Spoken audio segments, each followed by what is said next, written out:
Hello YouTube, this is Mahadev the Thunder Wizard. And today I think it's important that we take a look at what is the connection between the reptilians and narcissists. What is it that they have in common? More importantly, why do we see the rulers of this planet? Why do we see them as reptilians? Why has it become so popular? So I'm sure you're aware of David Icke if you're watching this, and you're aware of all of his work talking about reptilians and the reptilian overlords and alien hybrids and the Saturn Moon Matrix and all that. So it's important to know, in case you didn't know, that David Icke actually, and depending on how you look at it, he either hijacked all of that information from Zecharia Sitchin, who was a science fiction author way back in the 60s, 70s. Or we could say that he's continued his work. But this idea that the elites who are ruling the world are these reptilian human hybrids. So first I just want to ask you, why is that so widely accepted? And I'm not here at the moment to say one or the other. As you know, I've got some videos on my channel where I identify myself as Ophiuchus, the Thunder Lizard, and that was a parody because I was trying to teach things. And so many people still to this day take me seriously and think that I actually claim to be some 10,000-year-old reptilian human hybrid. I'm not. I'm a human being, just like you. But let's talk about why reptilians are so frightening. And why is it that we like to see the rulers of the world as being reptilians? Why do we not want to see them as human? Why do we need to see them as alien human hybrids who morph from being reptilian to human? Why is that such a popular notion? And to be honest, if I'm being perfectly honest, I'm open to believing anything at this point. You know, after the things that I've seen and experienced over the past 6 months and the changes in my thinking, I don't disbelieve anything. But I do have certain beliefs. But before we get into what my beliefs are, let's get into why this symbol is so powerful. So we need to talk about what a narcissist is. So a narcissist, if we're talking from the psychological perspective, we're talking about a human being. Talking about a human being who suffers from a very serious mental deficiency. And in fact, many people with severe narcissistic personality disorder, there's actually things wrong with their brain. There's whole chunks of their brain that don't function, that don't light up when you look at them under an MRI. And of course, their behavior is quite strange. But it's important to understand that these people suffer from severe mental disorders. They're crazy. They're worse than just somebody who's got, cognitive difficulties. We're talking about somebody who has a severe mental, psychological, emotional disorder.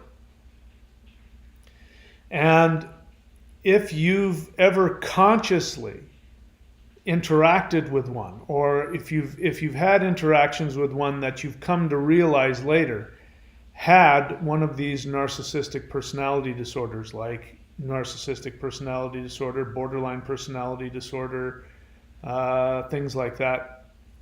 What's another one?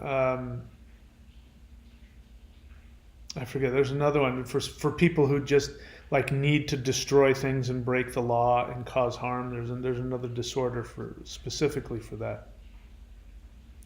But there's no shortage of these people.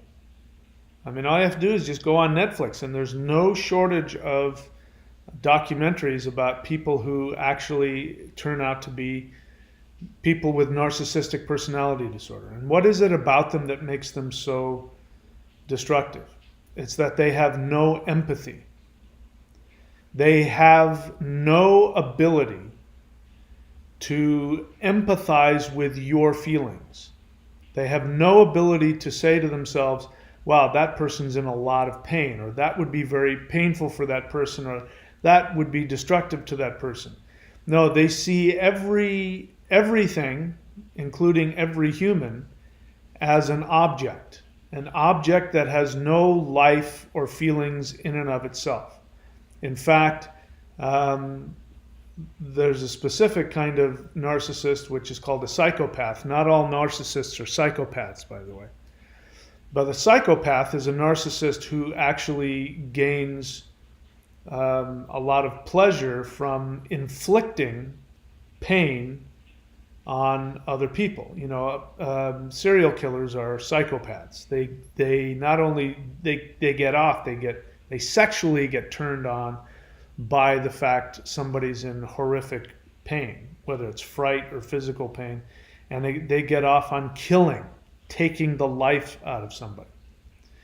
And they have no empathy about it. They don't have any feelings, positive or negative. It's because that person is simply an object to them, a plaything. They're a toy. There's nobody home inside that person to them, which of course is their projection. So this is what makes reptilians so frightening, because this happens to be the case with reptiles. Reptiles do not have empathy. In fact, you can have a reptile for a pet, and the reptile can associate you with safety, with food. They might even, be able to curl up next to you and, act like a pet.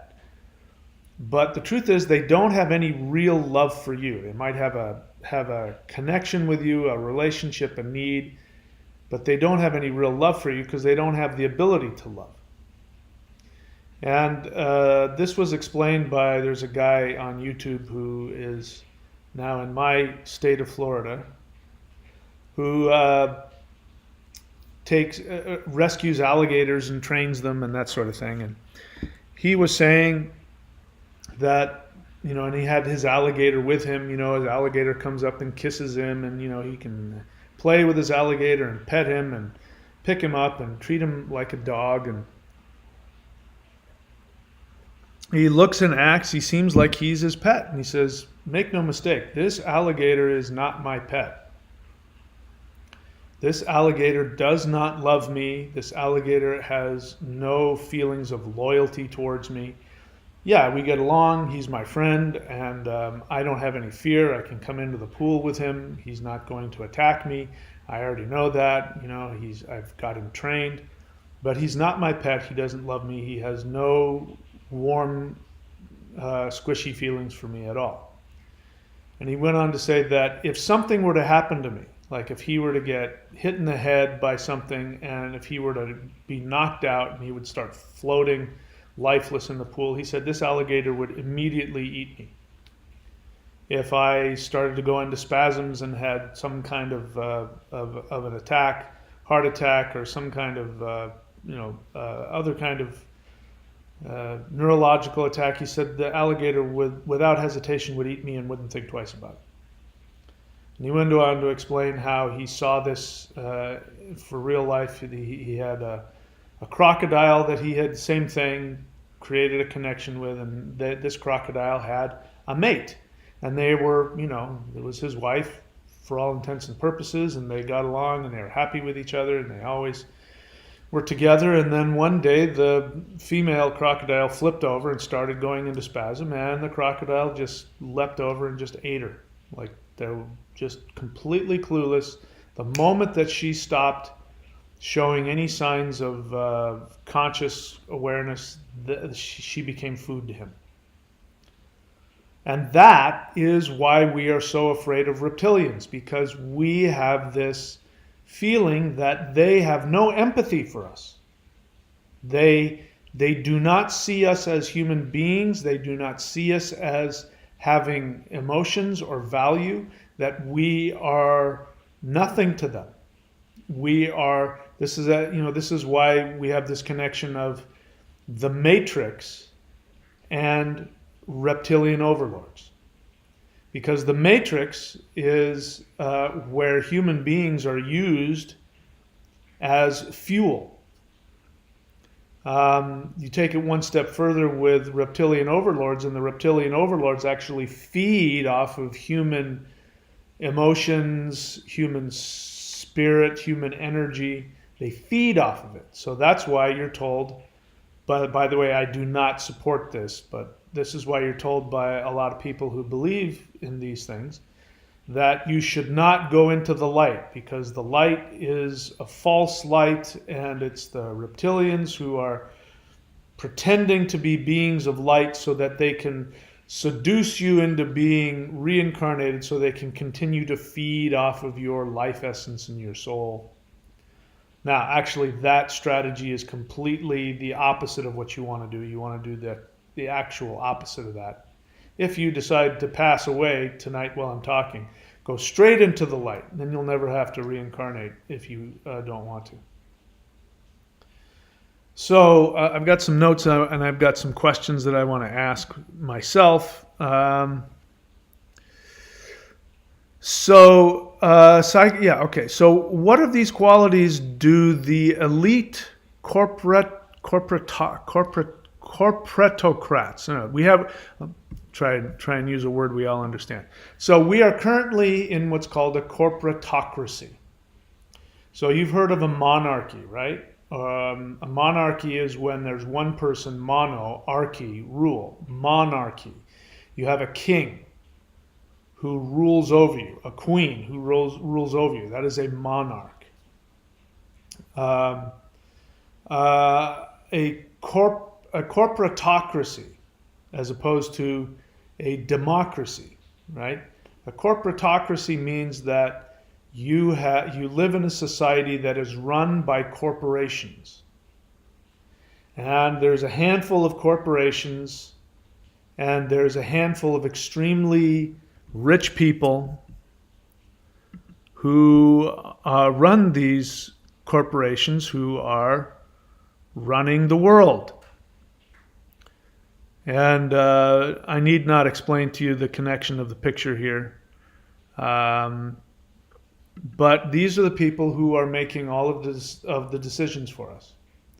So right now, we live in a world where nations are no longer making their own policy. They're not making their own laws. They're not making their own policy. The policy of the majority of the nations in the world are being created by the corporatocracy. And the corporations are actually funding and staffing the regulatory agencies that are supposed to be nonprofit, global, not associated with one country or another necessarily. They're supposed to be these independent regulatory agencies that are here to protect us, the average person. And these regulatory agencies that all have 3 letters for their names, for what reason I don't know, but that seems to be, they all have 3 letters. These regulatory agencies are telling the governments all over the world what their national policies are when it comes to governing their own people. And so, when I used to scoff at people who talked about globalism, and I didn't understand what I understand now, and I now understand what they mean. The globalist elites are the corporatocracy, because it's the corporations. Corporations are not centered in one country. Corporations are global. They're in multiple countries all over the world, and they control the economy, and they control the governments, and they control these regulatory agencies that are supposed to be independent, and out here to protect you. And what is happening is, if we look at it, I can't get into it on this channel. I would love to, but I can't. But what is happening is that we have been exposed to a manufactured pathogen that has infected the world. We've been exposed to that, and then we've been exposed to the so-called treatments or cures for that pathogen. And at the same time, actual treatments and cures have been outlawed and in some cases made impossible to get your hands on. And as a result, millions of people are dying because they're not getting adequate treatment. They're being denied adequate treatment, as well as not even being educated that these treatments exist. And so millions of people are dying. That means that there are individuals who are making conscious decisions, consciously choosing to have strategies and make decisions and have laws passed that will result in the death of millions of people. And they're doing this consciously. And they're doing it for their own profit, they want more than just money, they want power.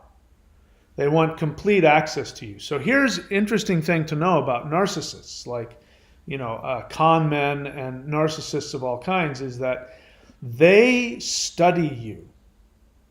They study you to get every ounce of information they can about you, so that they can use that information to get what they want from you.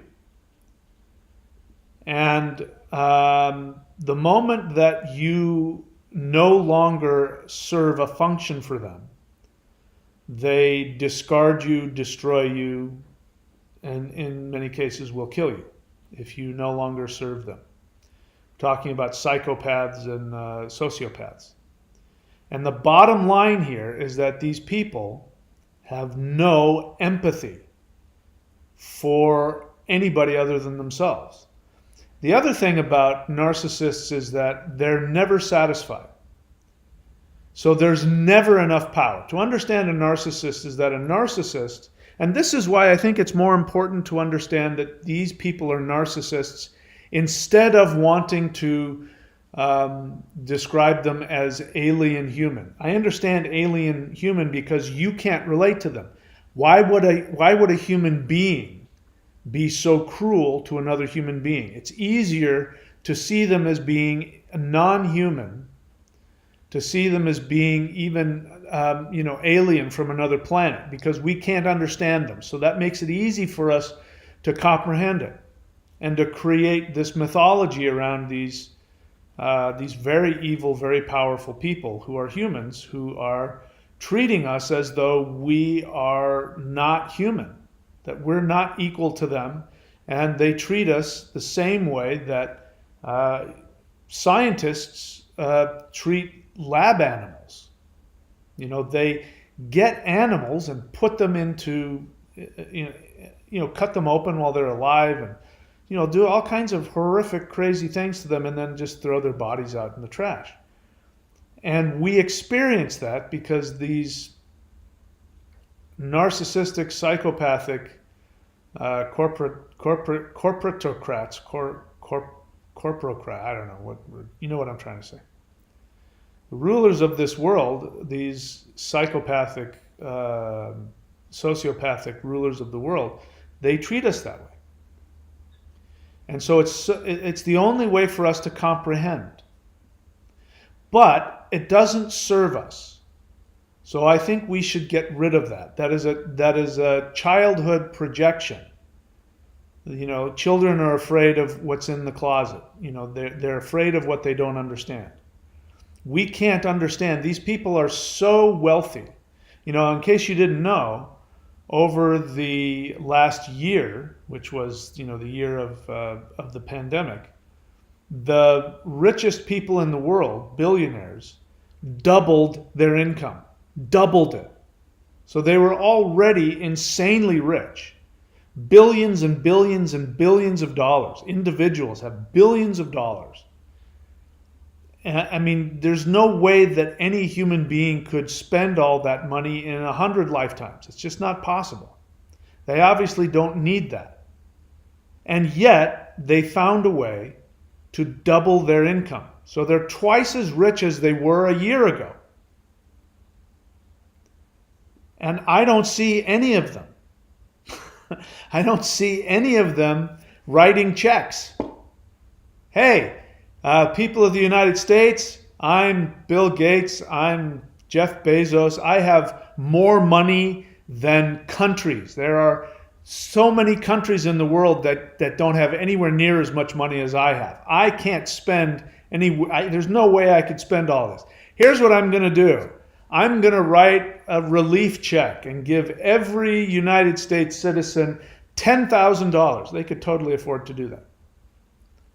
They're not doing that. You don't see that. Not only that, they don't have to pay taxes. I have to pay a lot of taxes. I'm not a rich guy. And when tax time comes, because I'm self-employed, the percentage of money that I have to pay in income taxes, if Jeff Bezos had to pay that, I mean, it would wipe away the debt of, a few years of Jeff Bezos paying his fair share of taxes, not to mention Bill Gates and, pick your billionaire. If they had to pay their fair share of taxes to the United States government, there would be no government debt. Just to give you an example how much money these people make. Again, I'm not saying anything about certain medications. I'm not saying anything about their efficacy or safety. I'm not making any of those, just to be clear. But the drug companies, who are owned by these extremely rich people, the drug companies were given billions of dollars by the United States government to research and create the vaccines that we all know today. So that means that those drug companies did not have to pay any money for research and development. It was a gift given by the United States government. Who gets their money from you? So you gave a gift of billions of dollars to drug companies to create these vaccines.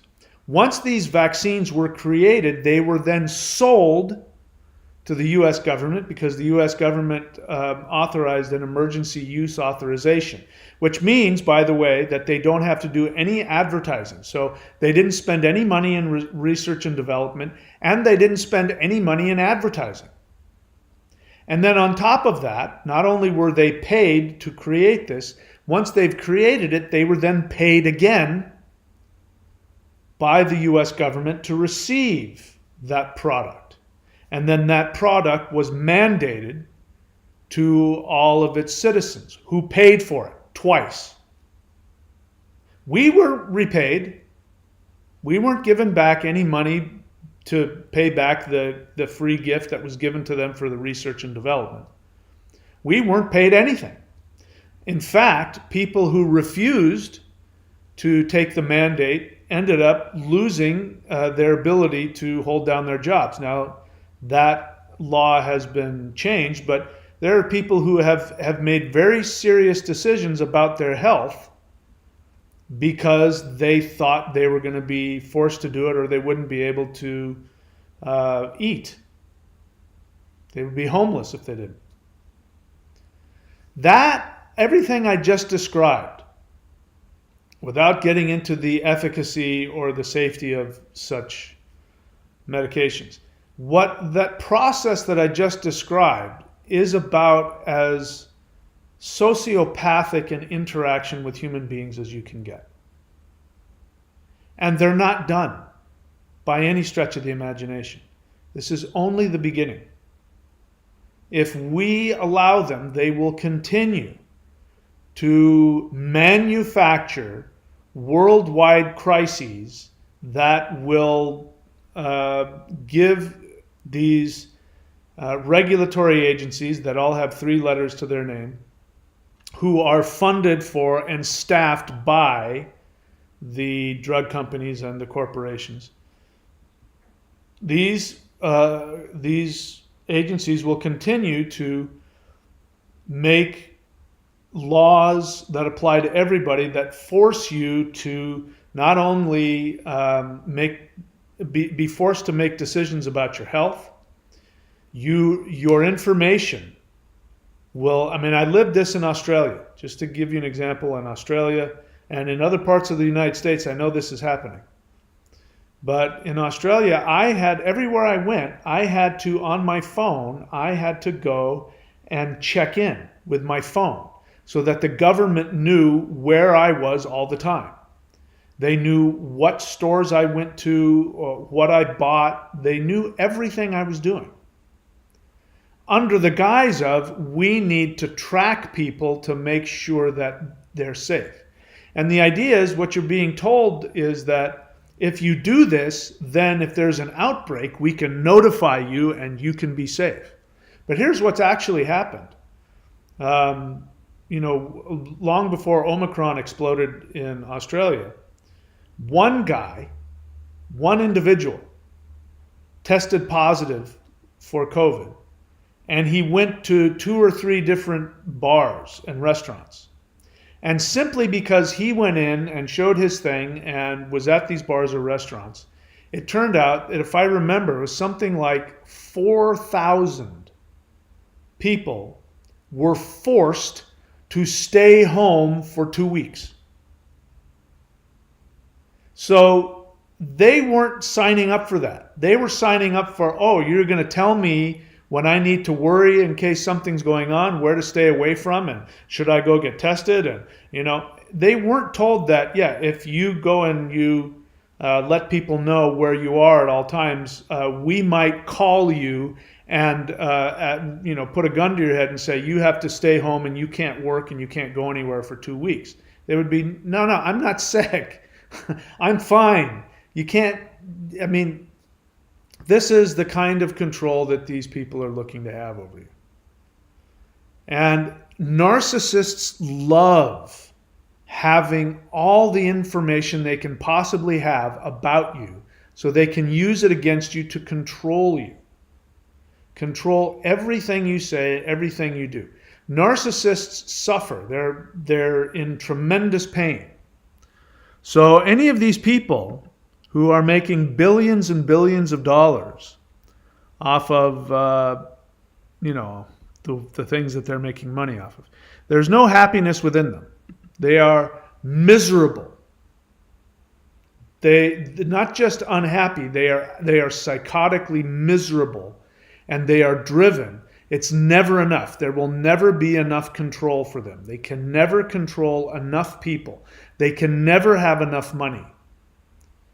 And if you don't do exactly what they want, when they want, how they want, they will destroy, discard, kill, murder, whatever they have to do to satisfy this incredibly horrific experience that they're walking around with. But what this does is it makes them absolutely committed. The thing about narcissists is that they are so totally committed to the control that they feel they need to have or they're going to die. This is something you need to understand. These people feel they will die if they're not continuously finding ways to control you on every single possible level they can, taking as much money from you as they can. They feel like they'll die. So the idea that they'll stop and they'll be okay that's never going to happen. They'll take this with them until their death or until they are confronted and or caught for their crimes, which I'm not holding my breath for any of that. But this has everything to do with reptilians, because this is how we see reptilians. Reptilians we see as voracious predators that spend their whole life slithering around looking for food to eat, which is you, which is your soul. So that brings me to what is the solution to this. And I'm very serious about this. As I've said before, when I first started, bringing this out, I didn't really know why I was doing this. They said I was told 20 years ago, that I wasn't allowed to share any of this publicly. If I were to have this around 20 years ago, there would be people knocking on my door, threatening me, telling me, you can't share this publicly with anybody. You're not allowed to do that. You must keep this a secret. And it started with Celestial Qigong. In case you've never seen it, you can go and check it out. Hang on, who is this? I have to, Jason, I think I might have to block you.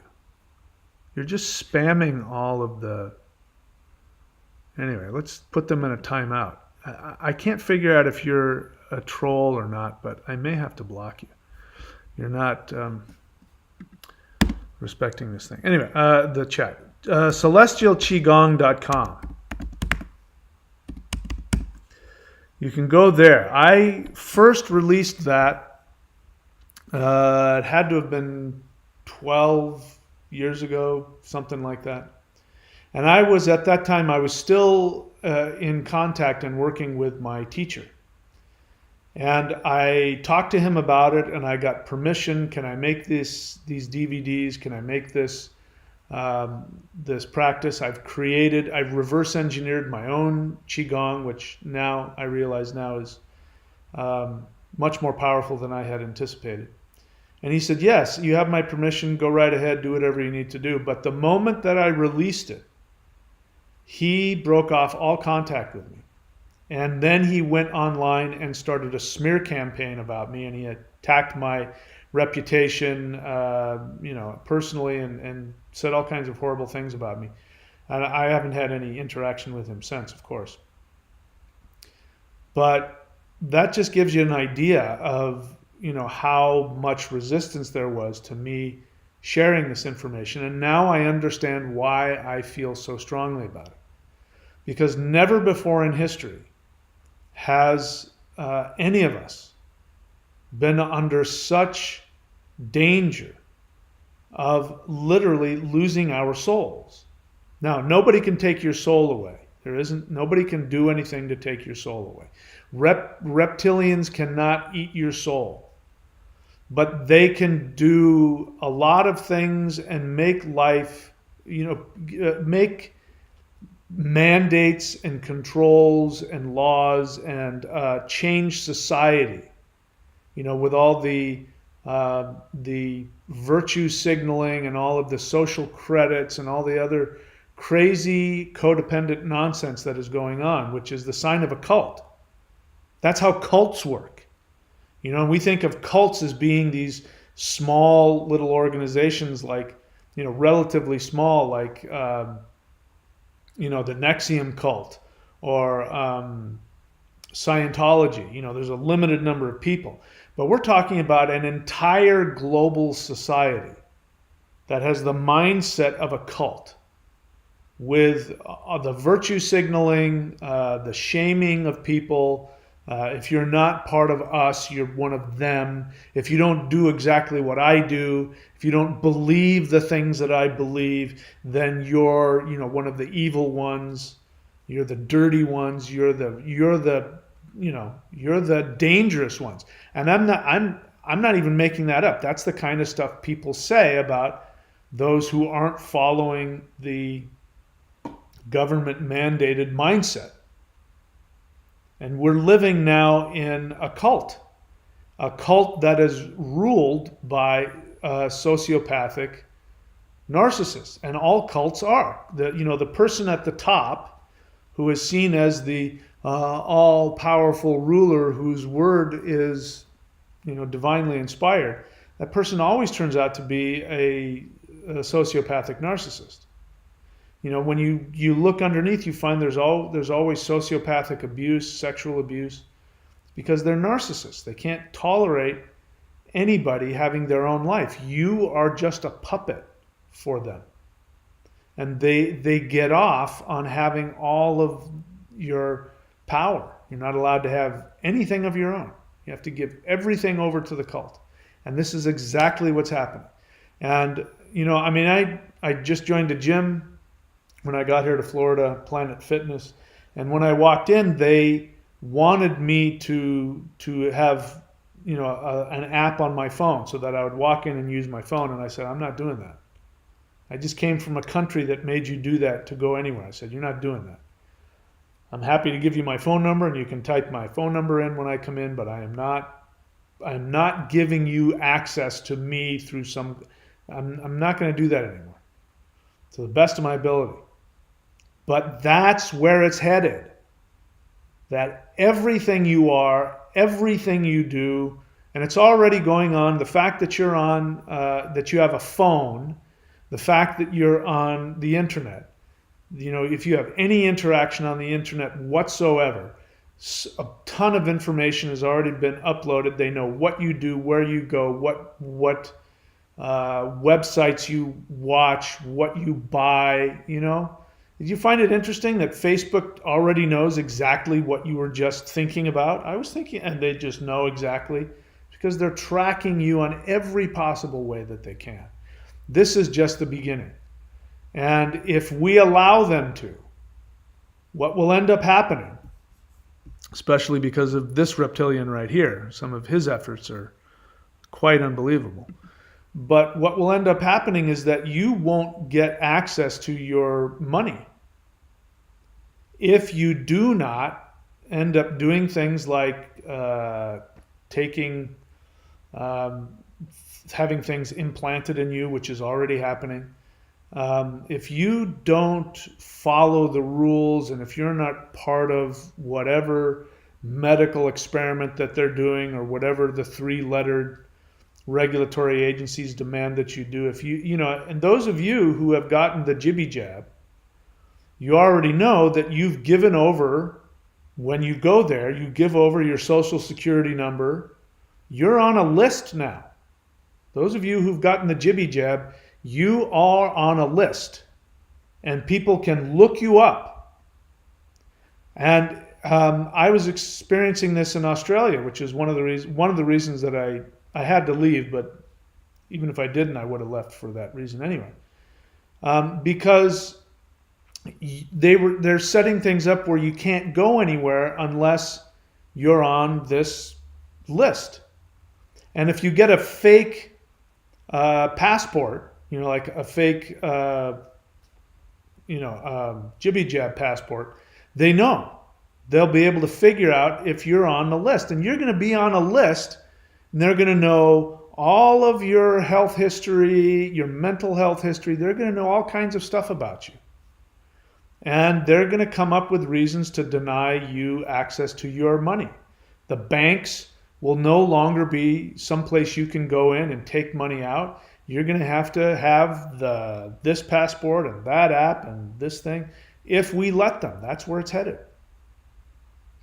And that's why we look at these people as being reptilians, because reptilians are creatures that don't have a forebrain. They just have a reptilian brainstem where everything is fight or flight. They're either going to fuck it or eat it. And that's why we have to see these people that way. But the truth is that they're humans. They're not animals. They're not aliens. They are human beings who are suffering from some kind of very serious sociopathic dysfunction. To what level, I don't know. But they don't see you. They don't acknowledge you. You are only a source for their empowerment, money, power, something. But you're not a human to them. And that's why people who say that reptilians are running the world are correct. It's a bunch of humans that are only operating from their fight or flight center of their brain. They have no empathy. And in my experience, the only way out of this is through the heart. These are people whose heart center is not functioning if they're open at all. They are not operating from the heart center, because the heart center is all about empathy. It's all about being able to be one with the emotions and the experience of other people. To have your heart center open and functioning means that you see everybody as yourself. And you never want to do anything to somebody else that you don't want done to you. And there's never of this either me or you. But there's the aspect of the heart center that needs to be stimulated, which is the power that gives us to fight from the heart center. So heart-centered warriors that fight against the sociopathic, destructive dysfunction of this world. We have to stand up for our own rights. We have to stand up for our own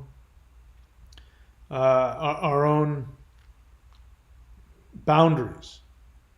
We have to stand up for our own heart, for our own soul, for our own identities. And we must go to war against the psychopathic, sociopathic cult that has pervaded the entire world now. The whole world is sick from this cult that we live in. And a cult is a bastardization of the heart center. Cults talk about, you need to be part of us. We are all one. You must work together. So they try to present themselves as a heart-centered thing. Like it's not about, there was a person who wanted to lecture me on the mandates. And he wanted to lecture me on how I didn't understand that, this isn't about the selfishness of the individual. This is about the group and the whole. And I said, do you really think that I don't understand that concept? Do you really honestly think I don't get it? I know everything about what you're trying to tell me. You're simply just repeating the propaganda you've been told. I said, but there's a huge amount of information that you don't know anything about. That if you were open to it and willing and learned, you would be shocked. But you don't have that information because you've been hypnotized. And this is how they bastardize the heart center. They try to pretend like they're coming from the heart center, but they're not. They're coming from their fear. And they stimulate your fear. You end up wanting to be part of the group. You want to be accepted out of your fear, out of your, they want to stimulate your reptilian brain as well. But we've got to start fighting with real power. And the heart center, when we're not in a state of war, the heart center is where we open up and we make ourselves vulnerable and we connect to other people and we feel with them, we share with them, we take in their essence into us and they take our essence into them. But then there comes a time to go to war. And we are in that time. And the only thing that I have available are all of the things that I give to you. You've heard me. I won't take up your time telling you everything I've already said about the lightning center and the heart center and all that.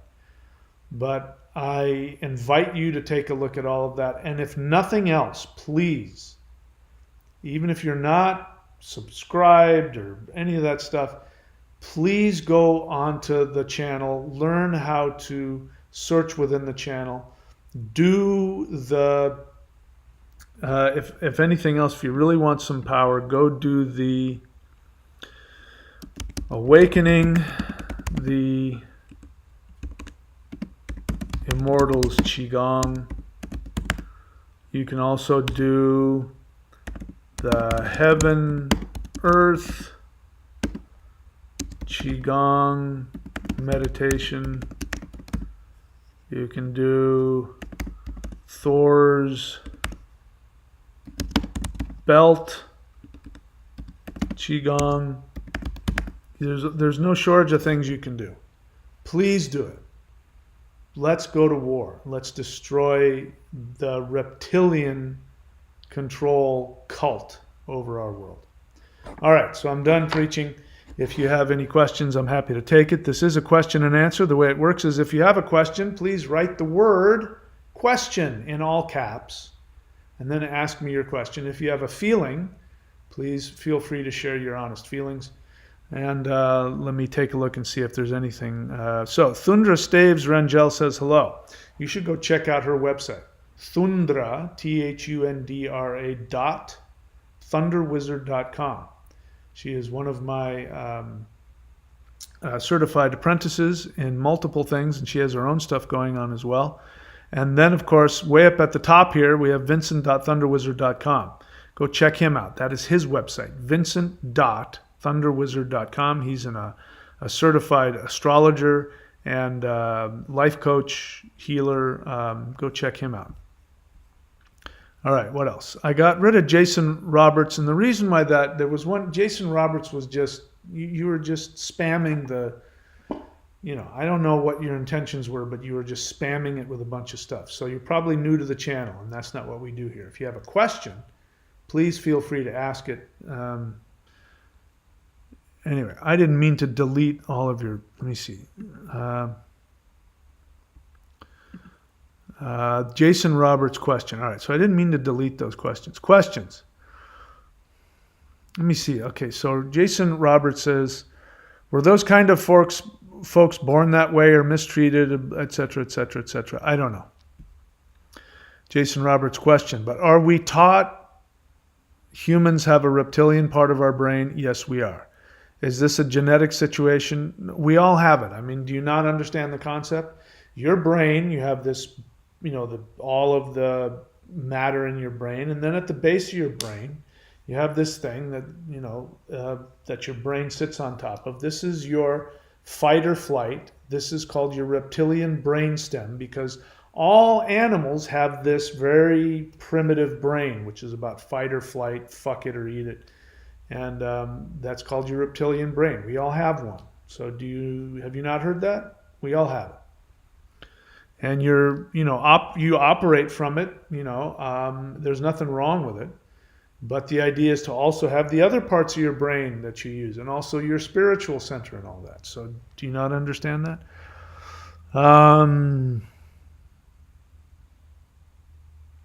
Yeah, so everybody has a reptilian brain. Let's see what else. He says, question. So if you don't go to light where are you at the dark? And okay, so Jason, I welcome you to the channel. My suggestion is that you spend time watching my videos on my channel, get a good idea. I talk about reincarnation and all of that stuff. So if you're brand new and you don't know that, go to my channel, learn how to search within a channel. If you don't know how to do that, you can go to YouTube and type in Thunder Wizard, and up will come the Thunder Wizard page. And when you go onto the Thunder Wizard YouTube page, depending on what device you have, you can either go and click on the magnifying glass and type in whatever search term you want, and you'll look at all the thousands of videos I have, and you'll hear me talk about it.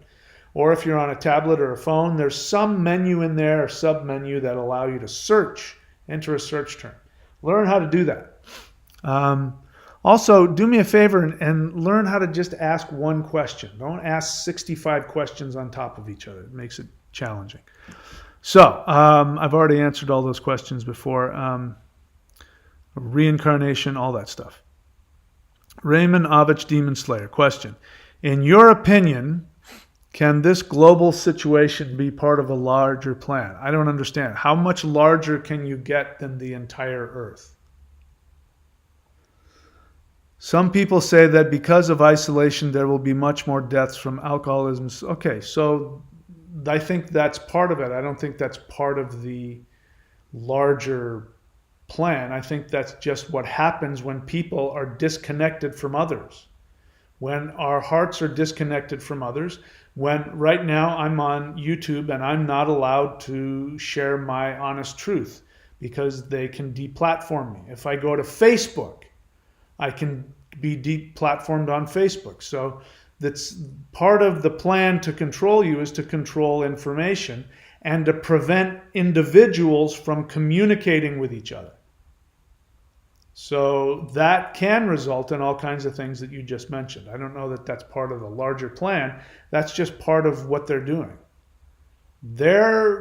What they're trying, in their mind, you're all going to be happy. In their mind, what they're going to do is they've got an agenda. They want to control you. They want you to be part of their mind control cult. And they believe that they're going to give you all the information that's going to pacify you, because they don't see that you have a heart. They don't see you have a soul, because they can't feel that within themselves. They can't feel their own soul. They can't feel their own identity, being sociopaths.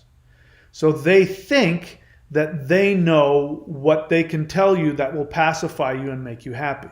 It never works, which is why they get so furious over people who speak out, who speak the truth or have their own ideas, who do things like get together in groups and oppose things. They can't stand that because they don't understand. Why can't you just accept it? You're less than I am, and I should just be able to tell you everything, and you should just lay down and accept it. Why aren't you doing that? And they get furious with you, and they try and get rid of people like that. What else? All right, so let's see. All right, I'm not gonna. All right.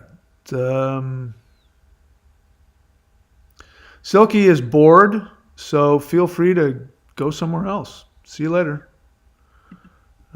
Jason, let's see. Jason Roberts. Yeah, that was the thing. When you put all those, whatever those things are, you put all those emojis. That just,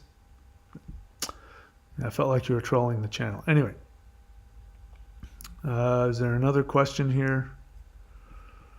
Runa Arcanorum. Question. Sifu, what form of government or political system do you think fits the best? I don't know. I mean, once you have a government, there are going to be problems. I'm not anti-government. I'm just saying, that's just a fact of the matter. For me to come out and say, here's the ideal government system, I think is really naive. The fact is that we're not evolved our brains are not evolved to really function beyond a shamanic, tribal scenario. We are out of balance in terms of our evolution. We're not really evolved for this. Once we got rid of the need to hunt and gather on a daily basis, once we got rid of that need, we had way too much brain function that had to do something. So we ended up, just to give you an example, let me give you the history of the Greek civilization. So we in the West, even if you don't have any ethnic connection to the Greeks, we in the West, like when I went to school, we didn't learn the history of Europe. Like we didn't learn the history of the Germanic people. We didn't learn that. First thing I learned when I went to a history class was a thing called not Western history, but Western civilization. And I don't know what they're doing now, but Western civilization was starting with the Greeks. First, they taught you a little bit about the breadbasket of the world. You know who I'm talking about over there. You know who I'm talking about. Anyway, the first civilizations like Egypt and Sumeria. So you learned about Egypt and Sumeria. Those were civilizations, even though I personally have no ethnic connection to either of those. You learn about that as though that's our history. You're not told that, but the feeling is, oh, that's where we came from. We came from Sumeria. Oh, and then they start talking about the Greeks. And whenever they talk about Western civilization, they talk about the Greeks and our ancestors, the Greeks, even though I have no ethnic connection to Greece. And the way the Greek, this is true about all civilizations. This is how they happen. If you go back far enough back in time, this is how they're created. You start off with hunter-gatherers. Hunter-gatherers live a subsistence lifestyle.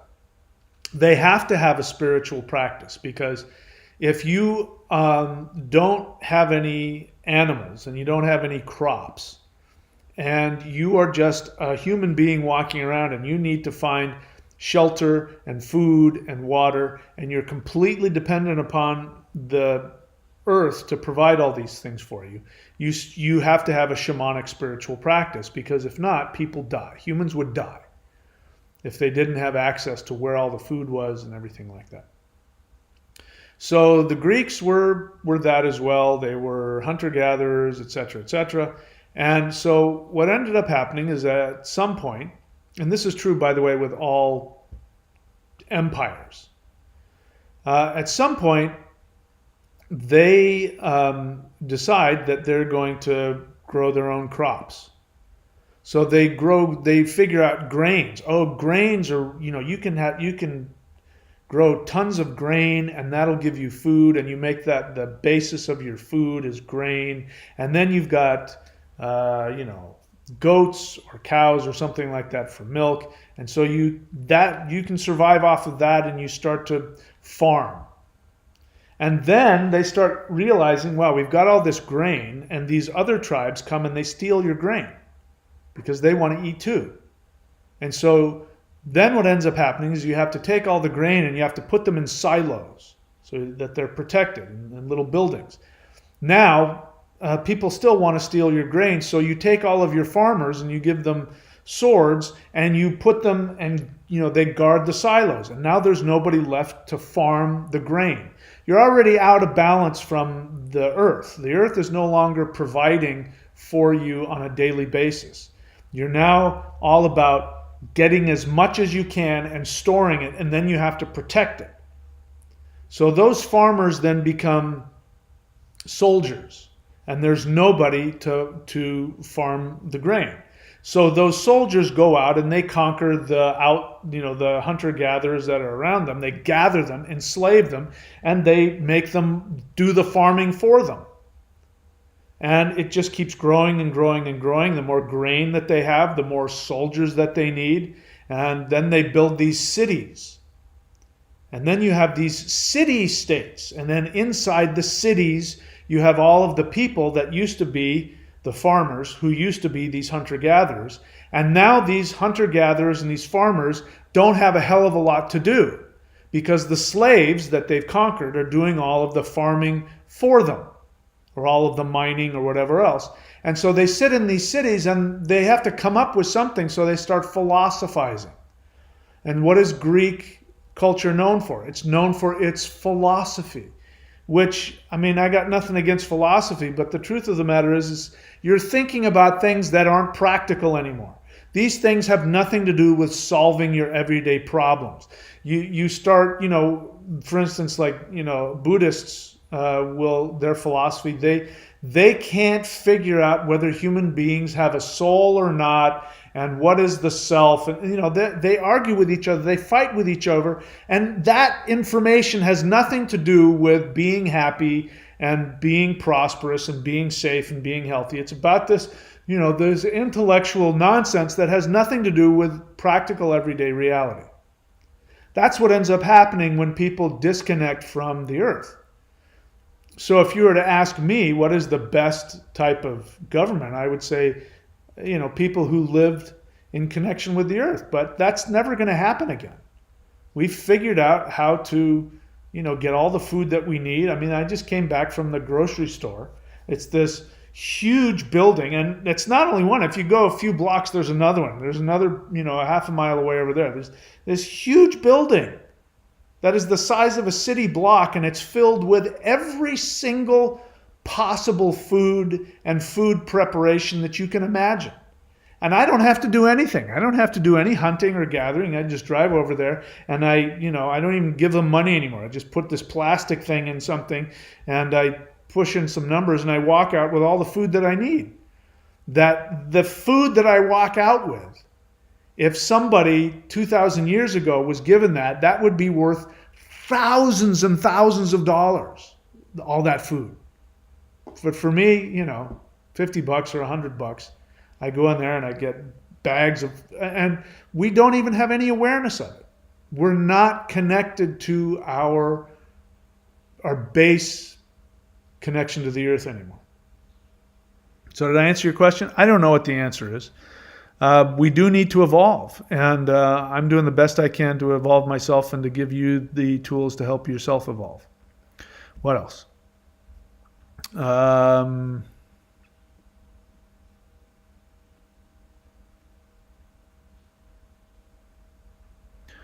Okay, what else? I'm trying to look for, again, this is why I prefer just questions so I don't have to scroll through all of the noise. Daphne Smith, question. How can we break away from them? What do we got to do as individuals? I've already explained that. My suggestion is to go here, thunderwizard.com, subscribe to the Warrior 90-Day Lightning Qigong, follow that practice and let that practice shift you. Let it open up your heart and let it connect you and release within you the lightning power, which is the power of the heart that we use to go to war against, spiritually go to war against evil. That's my suggestion for you. That, I believe, will solve the problem if we were all to do it. Agent of the Universe, question. I want to transform my intense feelings into power. Do you have any tips? Yes, I do. And Agent of the Universe, listen very carefully. I want you to go over here to thunderwizard.com, go to the Warrior 90-Day Challenge, and subscribe. It's about doing the work, guys. It's not about thinking. It's about doing the work. It's a daily thing. If you go onto there, you'll see that I've got some videos I put up recently, the 2 most important things to something or other. And it's consistency and discipline is one of them. And if you do, you want to become Mr. Olympia, you got to go to the gym 5 days a week. You want to transform yourself and you want to go to war against evil. For me, you got to do these practices. If you haven't gotten one yet, get a mantra. Get a mantra from one of my astrologers. I've already given you a couple of the websites, but you can go to astrology.thunderwizard.com. Get a mantra from one of my astrologers, and the mantra is specifically tailored for your Vedic astrological chart, which means that my mantra and your mantra are not going to be the same. The exact vibration that helps me work through my unconscious and become as highly conscious and aware as I possibly can. The way that is done is a certain vibration that applies to my chart. Yours is going to be different.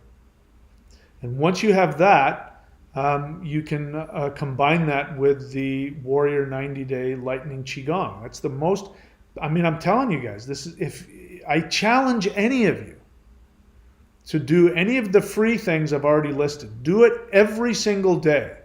The longer you do it, like if you did, let's say the Thor's Hammer and the Awakening the Immortals Qigong, if you did that every single day for at least a half an hour, in a year's time, the amount of transformation that would happen to you would be beyond your comprehension right now.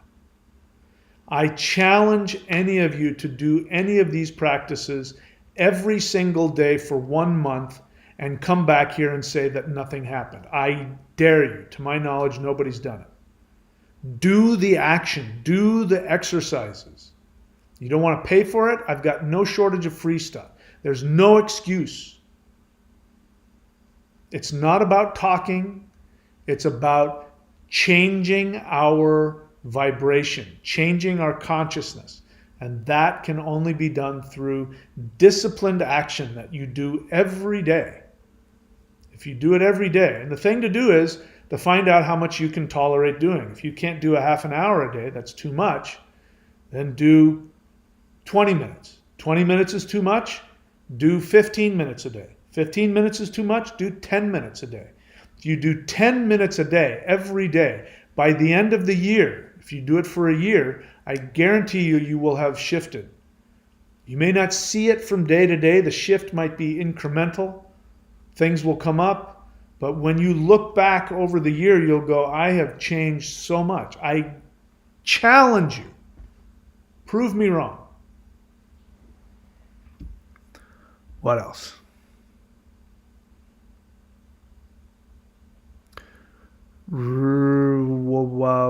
Lao Tzu had a few solutions.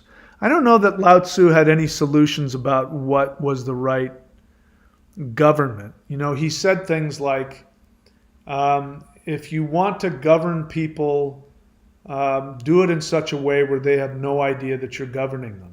But he wasn't really talking about a specific form of government.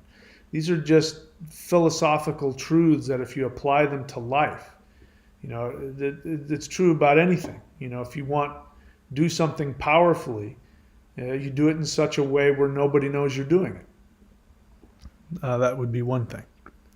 But I could be wrong. You know, maybe there's some things that Lao Tzu said that I don't remember, I'm not aware of. Let's see what else.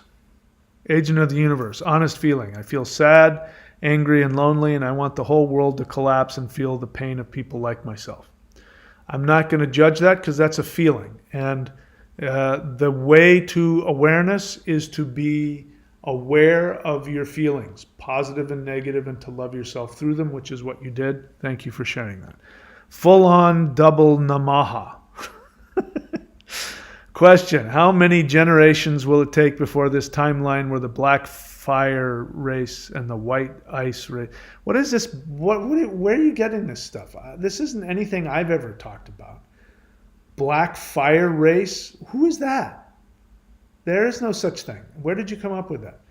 And the white ice race uniting... I mean, what is that?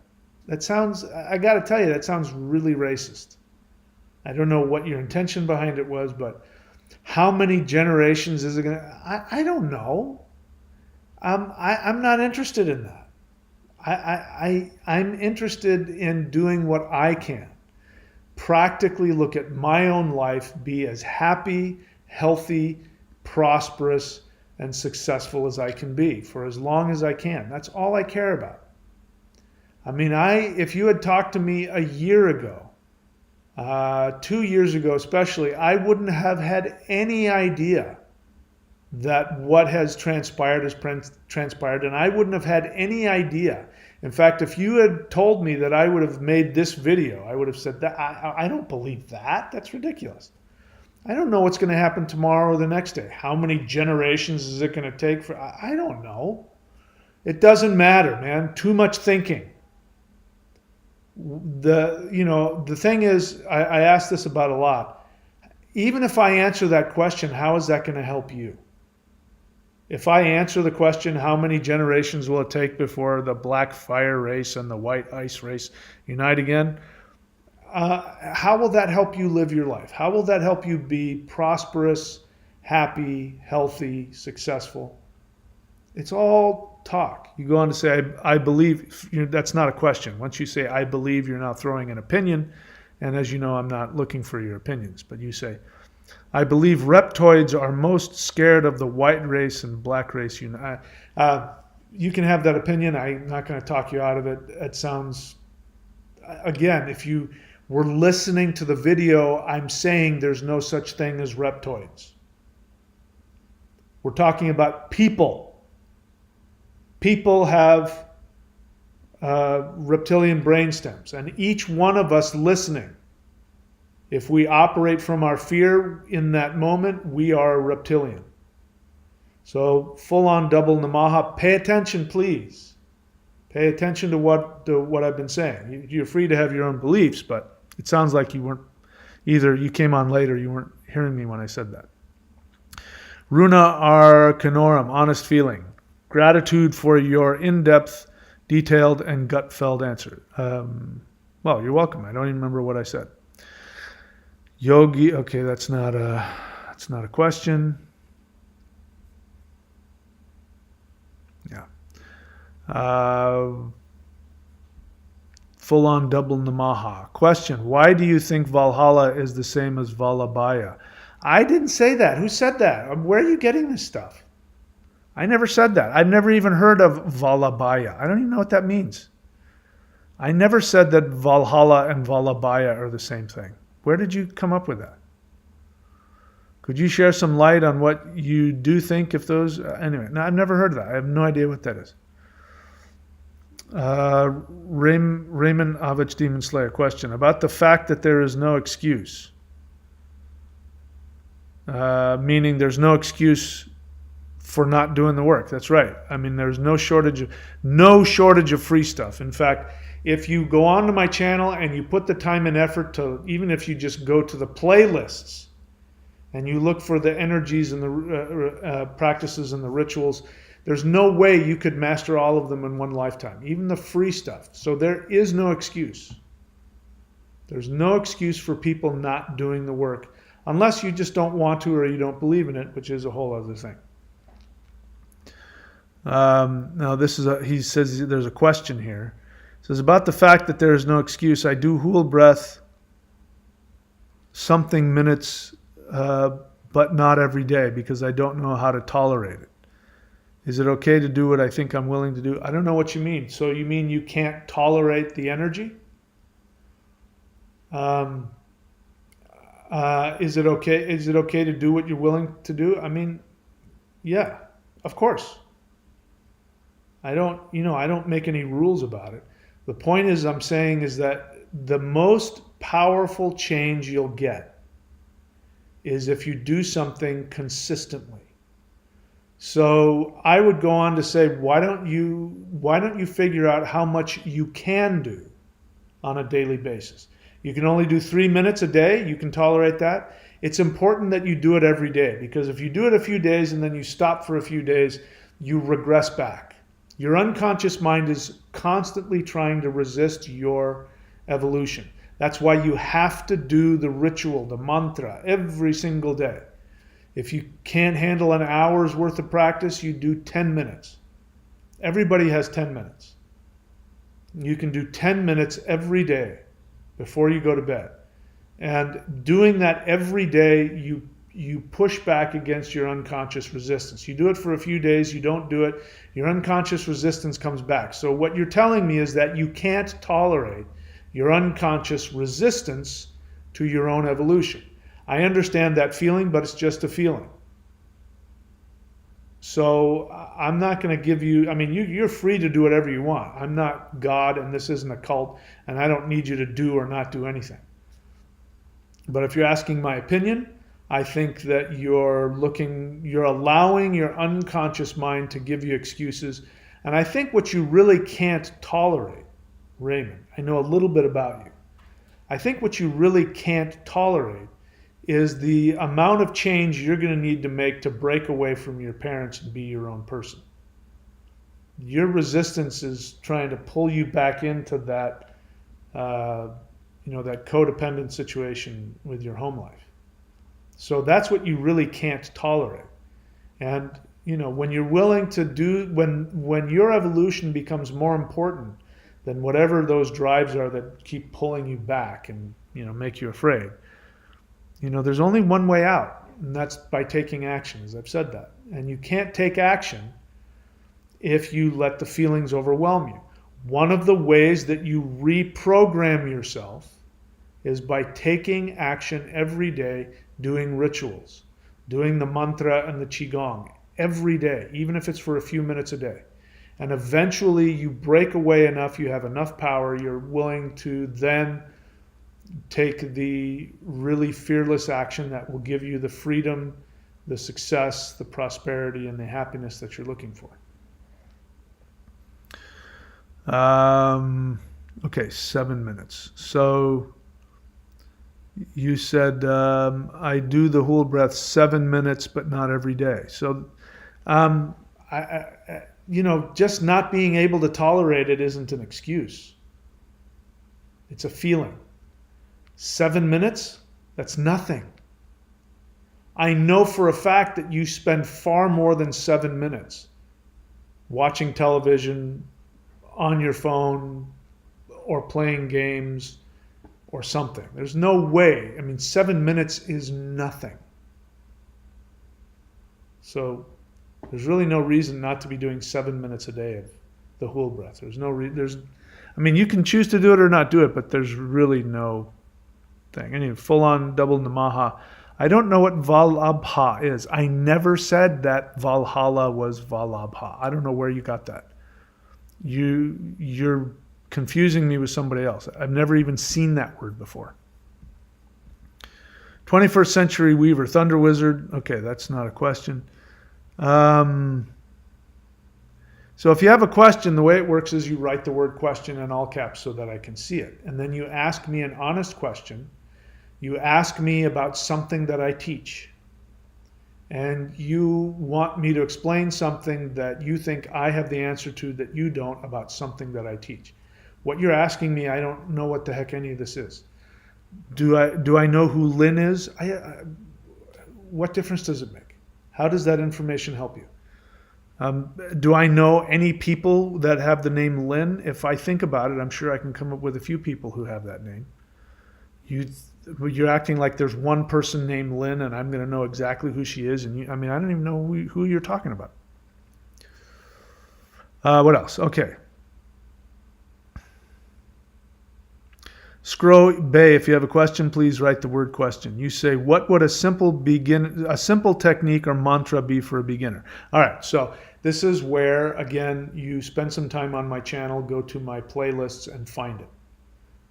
Why do I do that? Why don't I just sit there and give it to you? Because, number one, you're new to my channel, so it will benefit you to spend more time on my channel. I think I've got a great channel. I don't know why I don't have millions of subscribers. It is true that the vast majority of people on YouTube have become lazy. I've been on YouTube for a long time. I'm an old man. So I remember having to learn how, YouTube used to be far more,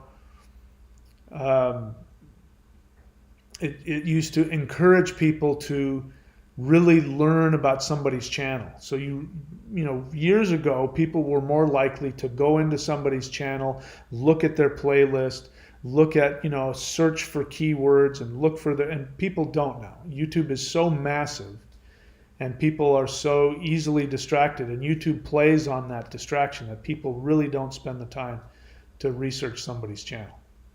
So my channel is a library. As much as I like, what's his name?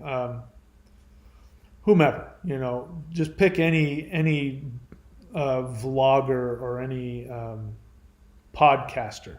They really aren't about all of the past podcasts. It's about it's reality TV, and it's about what's coming next. My channel is a library.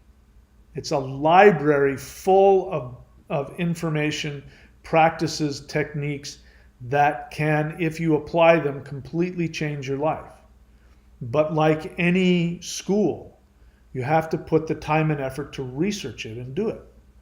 So if you're new to my channel, I recommend that you do that to get the most out of my channel. So that's why I'm not going to answer everybody's, what is a good tech? There's so much stuff on my channel. I give you mantras, I give you all that stuff. But I think it's beneficial. People's brains now, especially, people growing up now, their brains aren't as developed because everything is provided for them. You don't have to do anything. I'm going to sound like an old man because I am, but I remember when phones, you had to dial a number. If somebody wasn't home, the phone would ring. You could keep the phone ringing for hours. It would just ring. And if somebody was on the phone, you get a busy signal. If somebody wasn't there, you'd have to say, can I talk to so-and-so? And they'd say, no, they're not here. And you'd have to say, can you please take a message? And they would have to take a pen and a piece of paper and write it down. And then you had to hope that they gave the message to somebody. You wanted to talk to somebody, you had to go to their house. You wanted to learn something, you had to get up off your ass, get on your bike and ride to the library. And then you had to go to the library and go up to the librarian and you had to find out where that book was and you had to look for it and find it and pull it down and check it out. You had to actually physically read books. You had to put effort into learning things, and people don't have to do that now. Everything is, you don't have to even leave your couch. Everything is provided for you. So I don't want to co-sign that. People come on and they haven't put any time in the channel and they want, can you give me a simple? Yeah, I've already done it. It's in the library. Go find it. It's good for you to learn. It's good for your brain to learn how to research and put effort into things. Well, I mean, think about it. What would happen to the world if if our grid went offline? Imagine if our electric grid, the internet was just gone. There would be 2 or 3 generations of people that would have no idea how to function. They've never functioned like that. What else? Question. Just asking if you could research. That's not a question. Asking me to research something, that's not a question. Let me explain to you what a question is. A question is, you ask me a question about what I teach or that you think that I teach about something you don't know. And you wait for me to give you. It's not my job to go and research something that I've never taught about. That's not my job. Okay? You want to go research Valabha, you can go right ahead and do that. Don't let me stop you.